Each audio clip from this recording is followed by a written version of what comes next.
Բարև ձեզ, հարգելի հայրենակիցներ, ես Մարտին Թովմասյանն եմ Գեղարքունի գյուղից։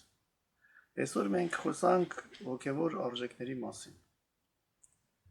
Մենք այդ արժեքների հետ հանդիպում ենք համարյա ամեն օր։ Ուրիշ հարց է, ինչքանով ենք մենք համարում դրանք արժեք, թե ոչ։ Հոգևոր արժեքները դա պատկեր է, ստանդարտ է, որը մեզի թույլ է տալի լինել ուրիշ եւ փոխվել խորքային, փոխել մեզ մակարդակով։ Փոխվելով մենք ներսից ունենում ենք մեծ առավելություն։ Մենք կարող ենք ստեղծել մատերիալիստական աշխարհ, բայց երևակայական աշխարհում մենք կարող ենք դառնալ նա,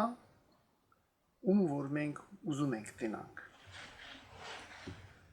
Արժեքները դա ողջամտության ու ոգու հատկությունն է։ Արժեքներն ու բնավորությունն է սահմանում, ինչպիսի աշխարհում ենք ինչպիսի աշխարհ ենք մենք մեր շուրջը ուզում տենանք։ Եթե մենք մեր երեխին ասում ենք բալաջան դարձի ատամի բժիշկ, քանի որ լավ փող են աշխատում, այդ երեխեն դառնալով կատարյալ մարդ 40-50 տարեկանում իհարկե ֆինանսապես ամուր է իրան զգում, քանի որ մեկ հանի կլինի, կա կարա ունենա ատամի, բայց իրան մոտ տեղի ունենում հոգևոր ջարդ։ Այդ մարդ չգիտում էլ դարեթա։ Արժեքները մարդուն տալում են ուղղություն, որով մենք պետք է ապրենք։ Հույն փիլիսոփաները գրել են. ոչ թե մեր նպատակն է ուզածն է բնորոշում ինչպիսին են մեր արժեքները, այլ արժեքներն են բնորոշում մեր նպատակները։ Արժեքները ելնում են խորքային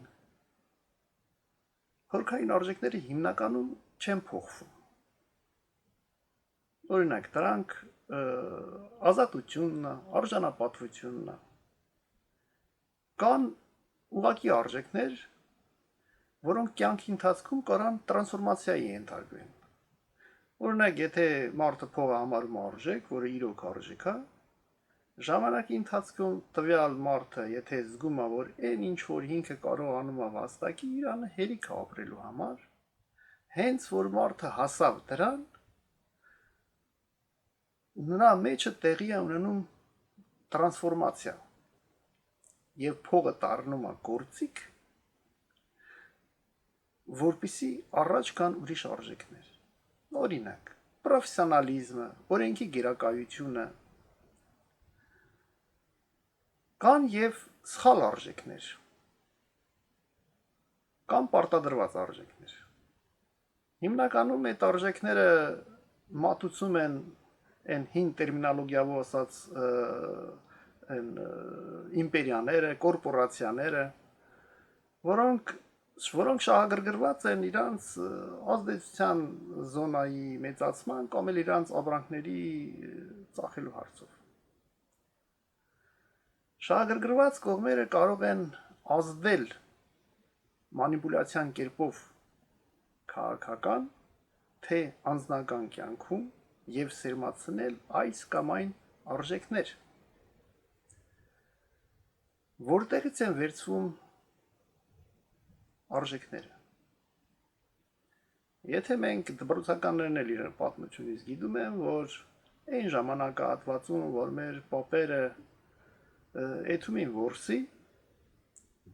եկավ մի ժամանակ, որ արդեն մինակ, որ էթում ես որսի, համարյա բան չես բերում։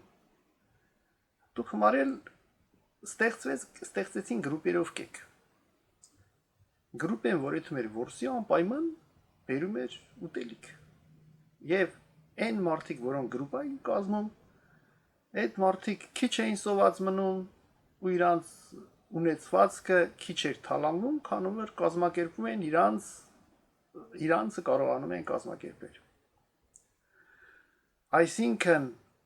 արժեքները այդ ժամանականից դրվավ, որ գրուպայի պահանջ է։ Այդ գրուպայի պահանջը ժամանակի ընթացքում դարձավ սերմանում է մարդկանց մեջ ու դառնում է արժեք։ Մենք դառնում ենք այդ արժեքի տանողները։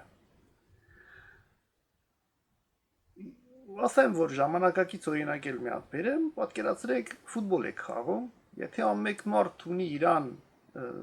կանոնները, դա արդեն խաղ չի ստացվում։ Այսինքն նորից եմ կրկնում, արժեքները դա հասարակության պահանջ է։ Երբ որ հասարակության մեջ տեղի է ունենում կորդինալ փոփոխություններ, օրինակ այս վերջի 30-40 տարվա ընթացքում դա երկրաշարժներ, պատերազմ, շրջափակում, պատերազմ, դա բերում է արժեքների փոփոխության մարդկանց մեջ։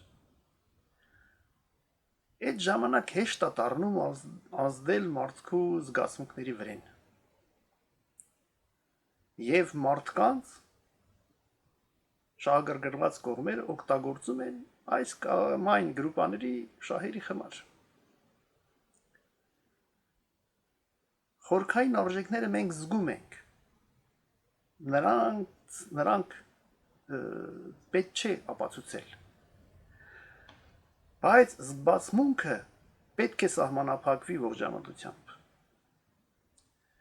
Հինչ փիլիսոփա Կանտը սահմանել է։ Զգացմունքը դա էմոցիա է, որը կապված է մեր կենթանական ծագման հետ։ Եթե մենք զգացմունքը վեր ենք դասում, մենք երբեք չենք լինի բարոյական ու ազատ։ Ողջամտությունն է այն ակունքը, որտեղ սկիզբ է դրվում արժեքների։ Այսօր այսքանը, մինչև նոր հանդիպում։